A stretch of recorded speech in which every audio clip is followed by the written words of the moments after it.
Abakwate kuliko Annette Babirye, Agnes Nakigudde, Irene Achen, Muhammad Kibalama, Moses Sande n'abalala nga batuuze mu katawuni k'e Busunju. Poliisi etegeezezza nga bwe yasoose okukwata abanywi b'enjaga ng'ebajja mu biyumba eby'ebifuluko eby'enjawulo nga kiteeberezebwa nti eno gye bava ne batigomya abatuuze.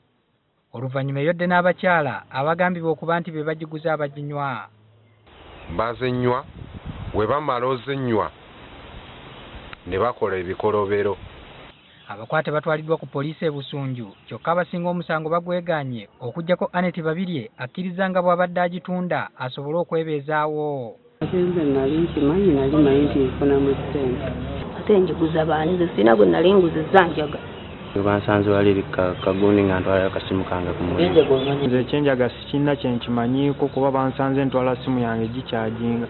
Abatuuze b'e Busunju, Ssekanyonyi ne Zigoti bamaze ebbanga nga beemulugunya ku bifuluko ebinywerwamu enjaga era abakulembeze emityana bategeezezza nga bo bali mu nteekateeka ey'okulaba nga bannannyini bizimbe babimaliriza.